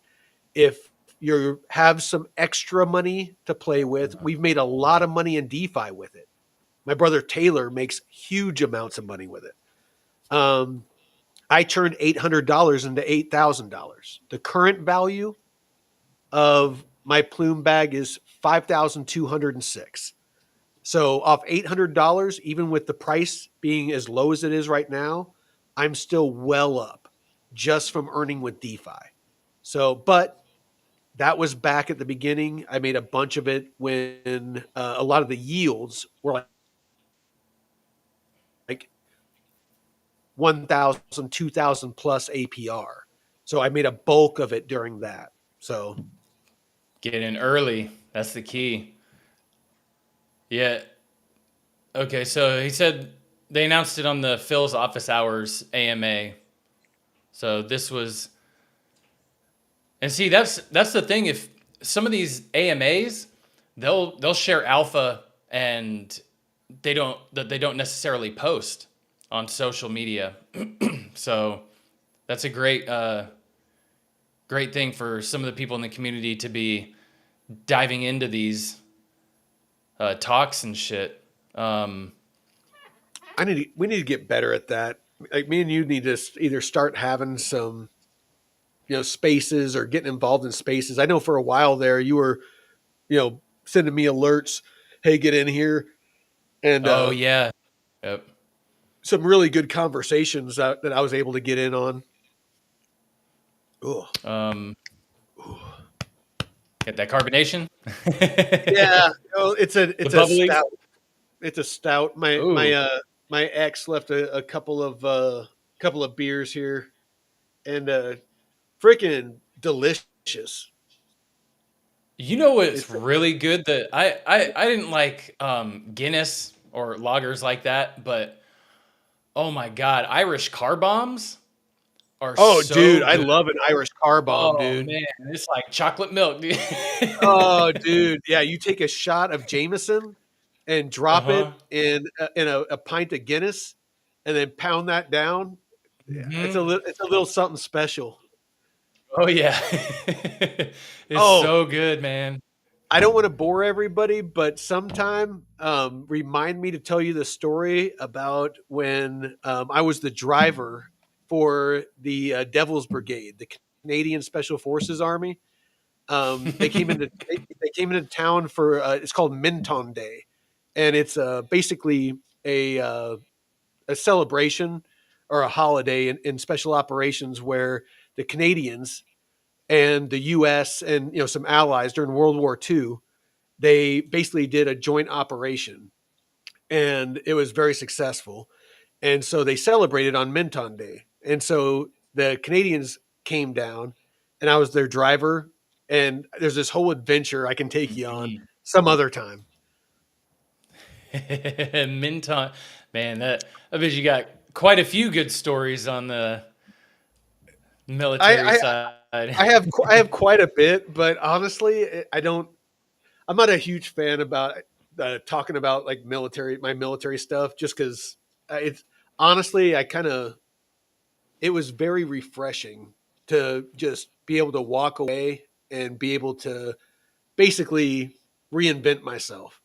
Instead of because, dude, I mean, it's like being institutionalized. I can see like people that come out of prison when you've been in there a long time and there's those rigid rules and regulations and like a certain ethos, agree with it or Oh, not, there's just a certain mindset that you get wired a certain way, and your whole identity, just like that's who you are, because 24/7 365, I'm Sergeant First Class Arvidsson, that was who I mhm. was. And so it's like just you get wired like that, so like that's the Damn. hardest thing that military guys have. The longer you're in, is just like, who am I? When I cease to be this, what am I? Your whole adult life, that's been your whole identity. So yeah, it's just like it's very liberating to finally figure out. It's like, okay, this is who I am, not being part of the machine. This is who I am. Mm-hmm.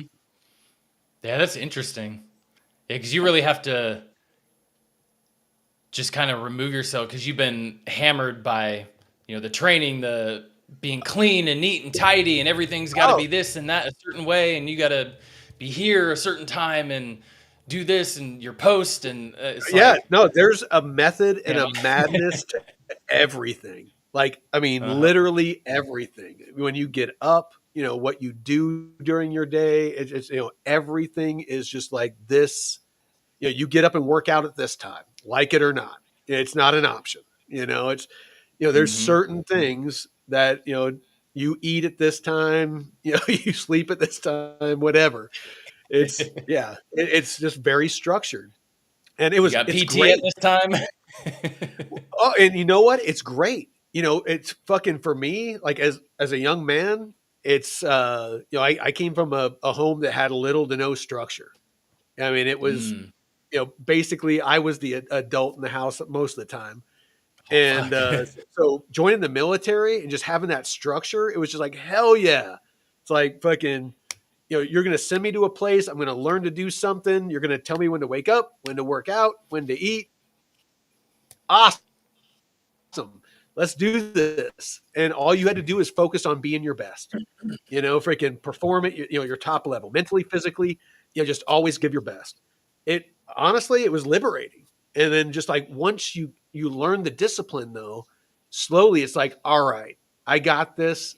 And you start to long to like do more. Mm-hmm. Yeah, I was training as a track athlete for a decade, and I'd work my day job, go to the track after work, and then go to the gym, and for years. And I was just Yeah, very structured, dude. meticulous. And then when I stopped Athletics, training, I didn't athletics really are the same go to the way. gym like Absolutely. that, and it was No, it's just like, kind of you, I was you got to be religious about your diet. You got to be yep, religious about showing up, giving 100%. If you want to be competitive, yeah, athletics, same thing. If yeah, you've competed, at a high level in anything, you understand the discipline and the focus and just the hmm things that you have to do to be better than your peers, to be top of your, whatever it is that you aspire to be the top of. You yep. have to be willing to do what the other person isn't. You're not going to rise to the top 100%. without sacrifice, without focus, without discipline. You need to be at another level. If you're seeing other people putting in more effort, if you're seeing more people, putting in more, time, whatever it is, you need to step up your game. It just really Mhm. depends on what it is you want to obtain in life. That's what it all boils down to. What do you want for you and your family? It's if it's a piece of property in the middle of nowhere to where you can grow your own food and live your own life, awesome. Figure out what you need to accomplish to achieve that. And as soon as you fucking achieve that, pop fucking smoke. Get the fuck out. Mhm. If you want to have a Lamborghini and a mansion and a private jet and all that, cool. Dream big. Freaking figure out what that looks like. What in DeFi am I going to have to do? How much money am I going to have to make in real estate to maintain that lifestyle? Just think of your end goal and reverse plan. What steps do I have to take in reverse order to accomplish that? And forward and reverse plan that shit.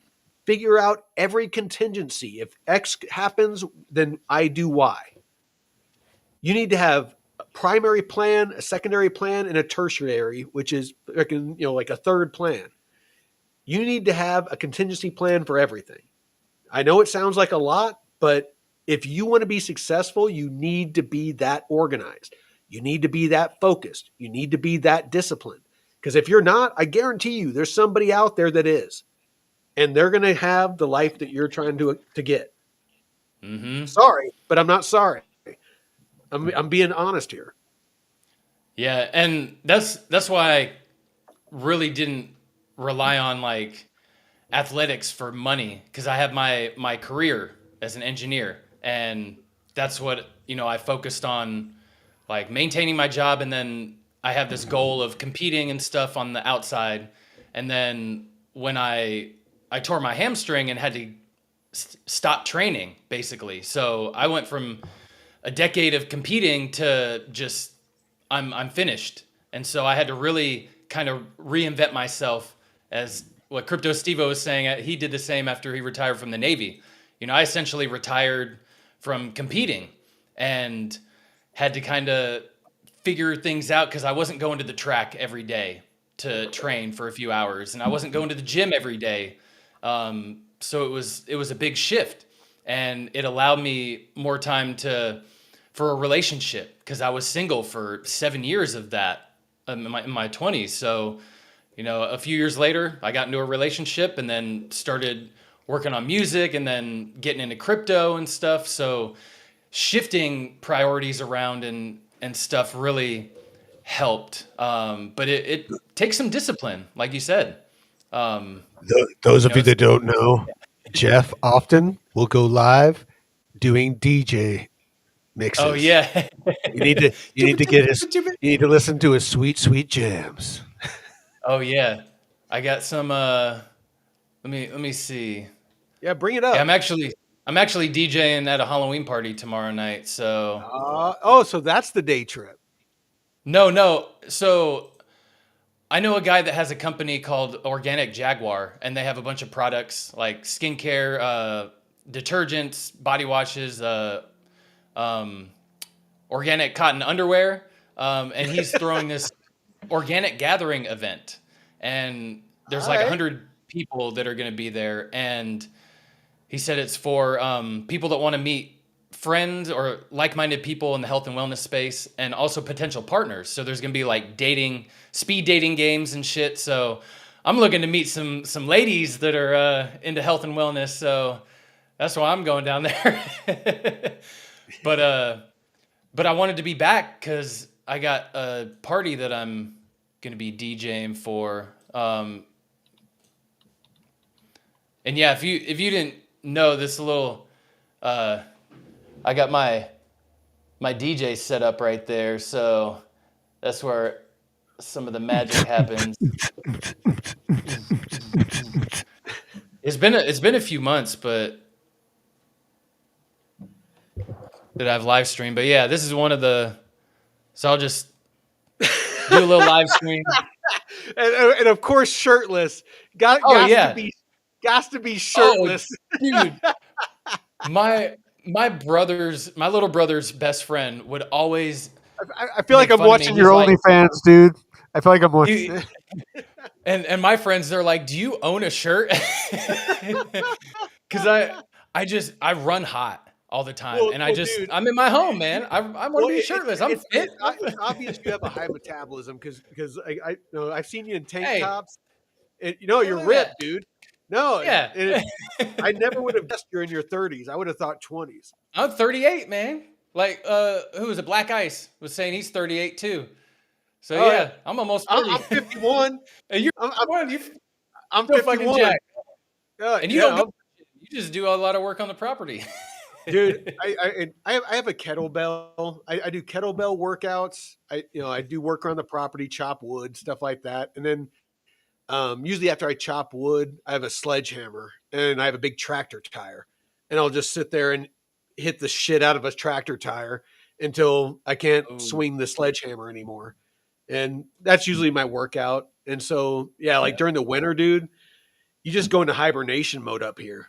There's nothing to do outside, other than plow the driveway when it snows. You just, and that's when I got into crypto, initially is, years ago before that, it was mushrooms. I was into mycology. I sat down, I learned everything that there was to learn, like, relatively speaking, about mycology. Like during the fall, I was going around the property and looking at all the different mushrooms and, examining the gills and, all the different, aspects of them and just learning how to identify mushrooms.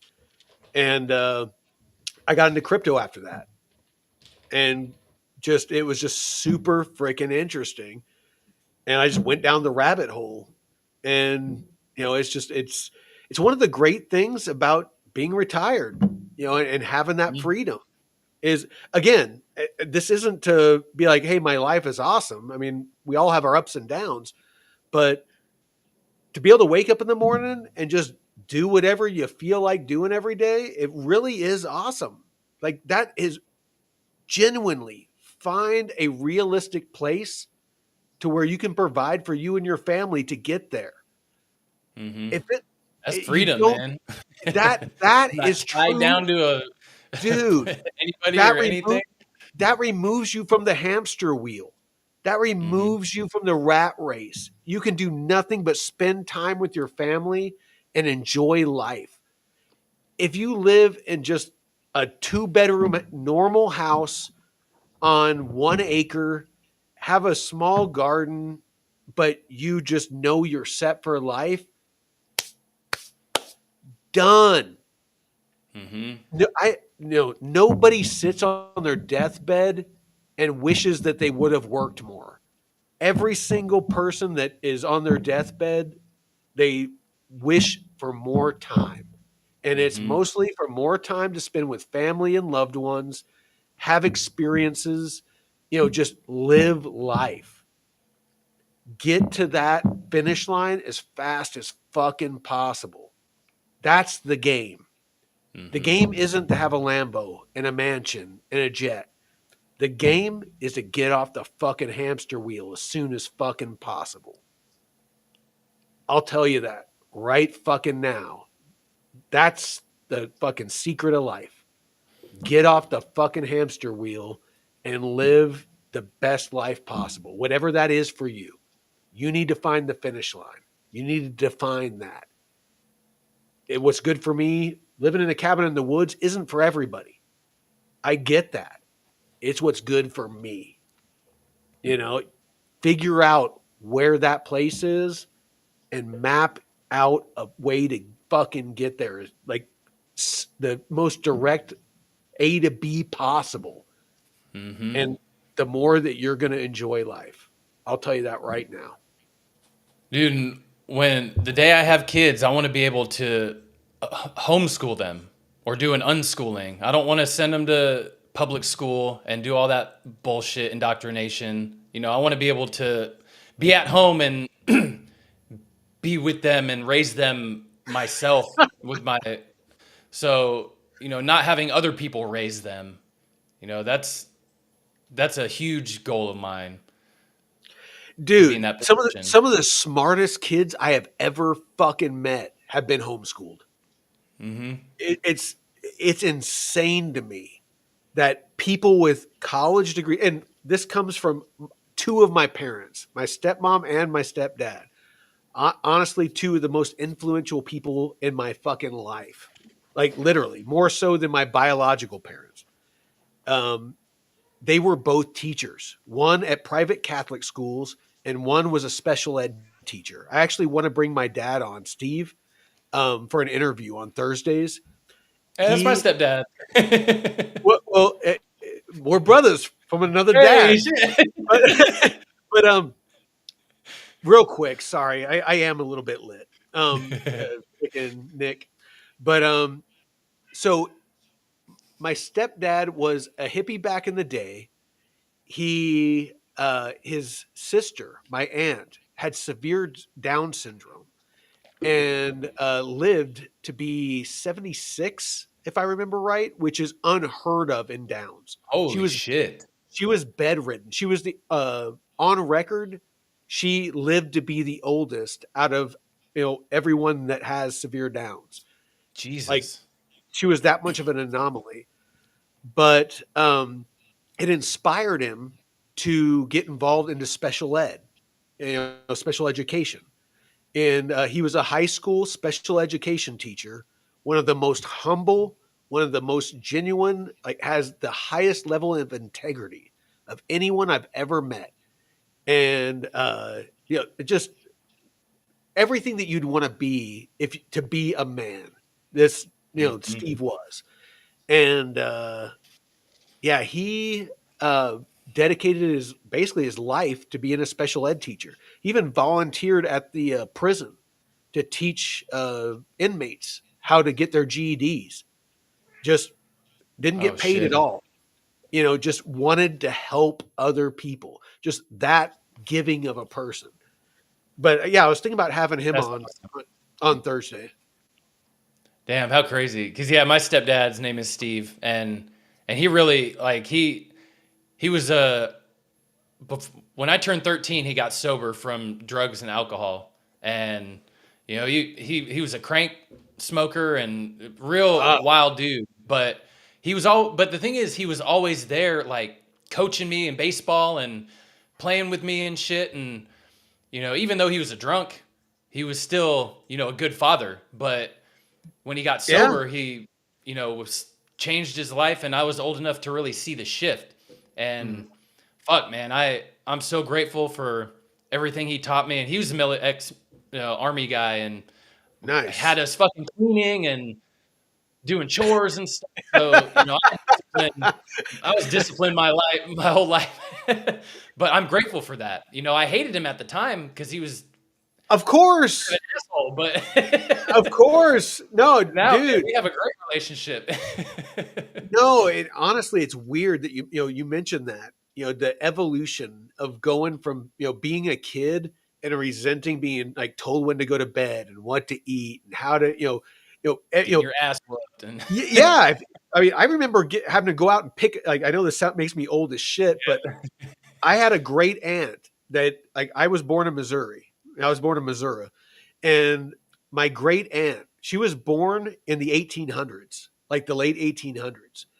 And if I didn't say sir or ma'am, if I didn't do the sir or ma'am sandwich, Mhm. yes sir, no sir, yes ma'am, no ma'am, Ma'am, no ma'am.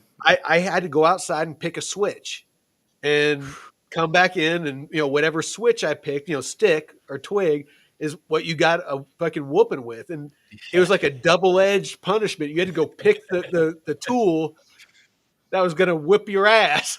So Oh, man. it's psychological and physical. So back in the day, hell, I grew up in Texas. Like in grade school, they had a paddle. Like the teacher literally had a paddle on the wall, and if you Oh, yeah. misbehaved, they had permission to paddle you, like physically fucking paddle you in front of the Yep. class. Back in the day, I you could like do that. My uncle got this. that when they Yeah, were kids. no, dude, I got it. I got it in fucking You got third it. grade in Clute, Texas, down by Oh, Galveston Island. shit. Fucking, I got my ass paddled on the regular. Oh, man. if Ugh. if I would have known then what I know now, whenever my teacher paddled me, I would turn around and bite my lip. Oh, fuck. Really creep them out. Oh. Dude, and I'm also grateful because we moved to South Carolina from California when I was Yeah, 13. And that's when I learned the whole like yes sir, no sir, yes ma'am, no ma'am. yeah, Because we didn't do that in California. But the South, I mean, this was 2000, 2001. So it was still early, you know, before social media and all that shit. And we still had to go outside and play. And I mean, I learned a lot more about respect and respecting people and Southern hospitality and values and stuff. So, you know, conservative values. And it was a I appreciate that experience so much, even though I didn't really enjoy that area a whole lot. You know, I appreciate it for what it taught me. there's And I still use that, you know, yes ma'am, no ma'am, for not everywhere, but I still do. I do it anytime it's obviously that somebody's my elder. I Yeah. just, out of instinct, I do it. It's either that, or if they're in a position of authority. I do it Yes. just because Yes. it's a sign of respect. I'm not saying Mhm. you're old or incompetent or anything like that. It's how I was raised. It looks like, Nick Dunn says that he's from Missouri, north of Kansas City. I was born in St. Louis. The area that my hill people family are from, my hillbilly family's from, is Piedmont and Poplar Bluff. So it's in the southeast corner next to Arkansas, of Missouri, and so it's country as shit. But honestly, it's a beautiful fucking area. It's kind of southeast of Fort Leonard Wood, military base, army base in Missouri. But Lake of the Ozarks, all that, all those crystal clear rivers, that I was talking about in Arkansas, it's the same thing. Mhm. There's a limestone, like natural water slides. As kids, we would go and go down the natural water slides, and so like there's big pools of water that you slide into, and all the adults would be drinking and barbecuing, and all the kids are sliding in the river. So it was just a ton of fun for everybody, and it's just country living. Freaking good food, good people, and good times.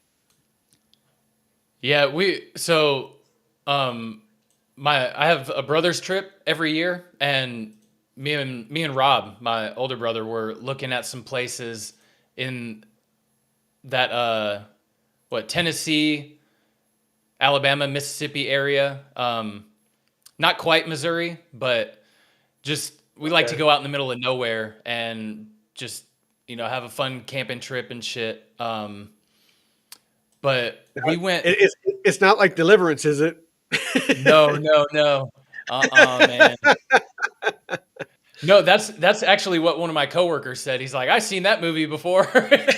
Right, right. But we Fucking that, we the Deer Hunter. so my brother lives in the northwest part of Arkansas, just north of Fayetteville. It's a Yeah. Bentonville, where the Okay. first Yeah. Walmart was at. Yep. And Yep. Yep. we went into Missouri like 2 years ago.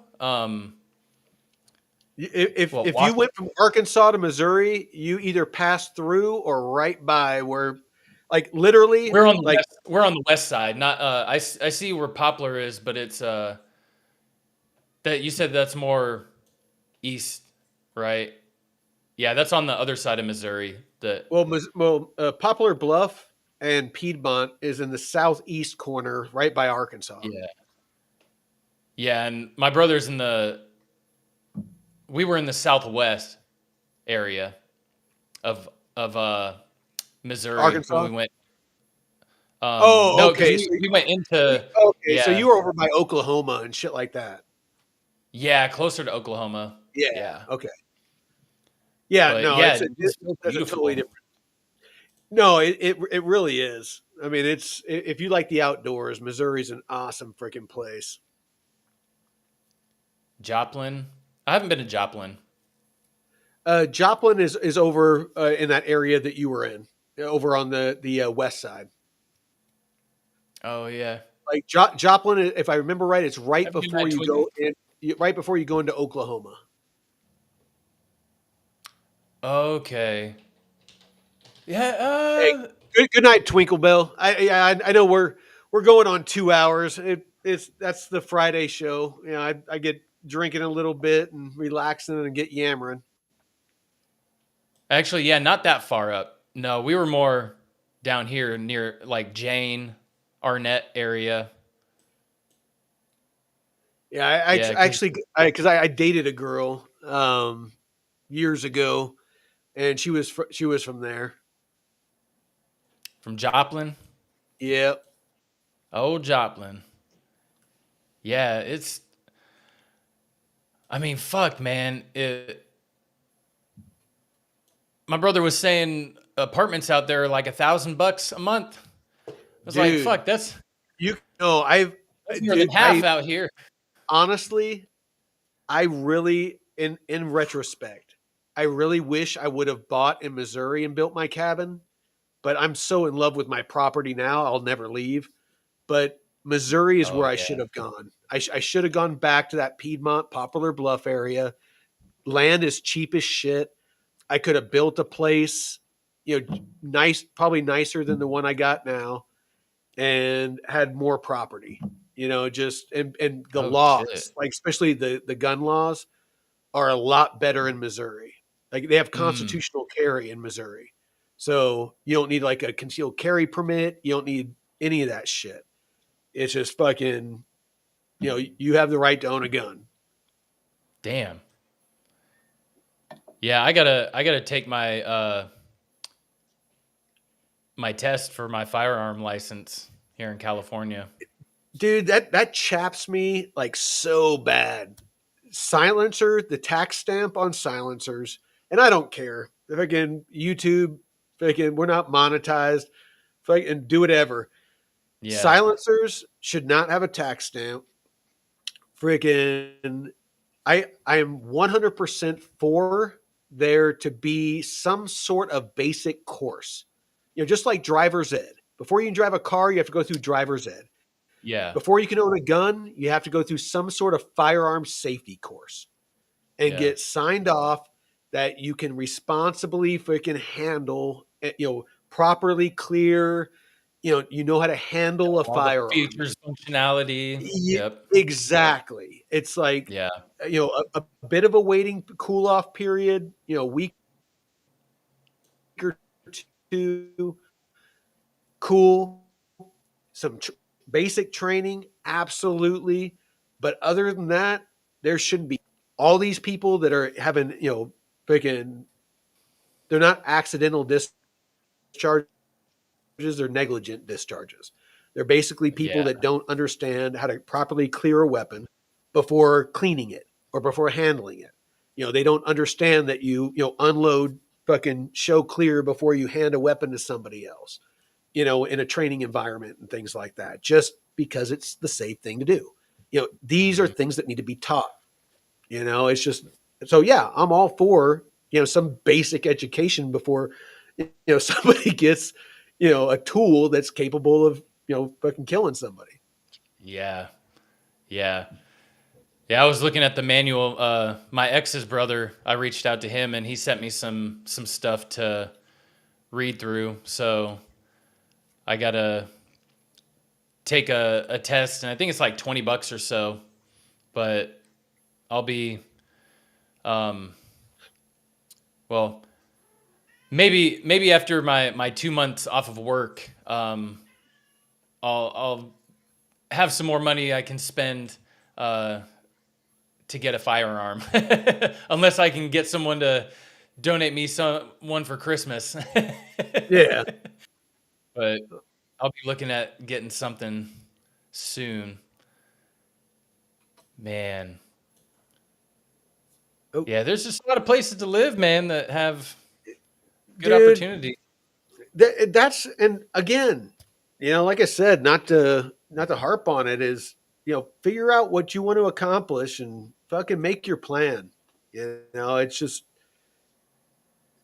like I said, quicker you can get to that finish line, the better. Figure out what that finish line is for you, and plot the shortest distance. I don't know how more plainly, I can state it. That really is the secret to life. You What do know, you is want? in that area you're at, the Idaho, Washington area, how are the ladies out there? Are they respectable and, worth There's the there time? there's there's varying classes. There's the meth heads. I'm not gonna lie. There's, if you're in rural areas, there's always the Oh meth yeah. heads. Yeah. But there's there's plenty of ladies of great character. My ex, she's of freaking top shelf lady. Very driven, very successful. Owns multiple restaurants. Uh, you know, just, beautiful, like everything about her, fucking awesome. Mhm. But that's one side of the spectrum. Then you got the methy side of the spectrum. It's just, no matter where you go, you're gonna find, different qualities of ladies. It's just, Mhm. where, again, what's your target? Yeah, what's your flavor? Yeah. Where do you fall on the spectrum? Yep. Exactly. Yeah. Yeah, Nick Dunn, Nick US Dunn. chicks. Honestly, I'm wondering where I'm going to venture to whenever I do decide that, I want to give, ladies another shot. It's I'm thinking either. overseas or like the Midwest, probably Texas is probably where I would go to find Oh somebody that man. all of our goals align. Yeah, that's funny you say that because when I was in Austin, I was like, I mean, I didn't see like a lot of the liberal chicks, I mean, they were beautiful women, man. Not a lot of blue haired, crazy looking. I mean, it was like, damn, these are women. And it's kind of like, in Carolina, there was a lot of beautiful women out there. There was Southeast in general, but yeah, it seems Oh, like dude, no, Midwest has Southern some. girls. Honestly, in the U.S., Southern girls and natively in California, of course, you get a mix of everything. If you're looking for guys or you're looking for girls, whatever you're looking for. Southern California. I mean, as much as I hate the government there, probably some of my fondest memories is being stationed at Camp Pendleton. Just freaking going surfing every morning and getting a carne asada burrito at the local Alberto's and just the whole beach life. I mean, it's just alive and well there. And of course, this was early 2000s, but yeah, but the Southern girls natively are by far just the most wholesome.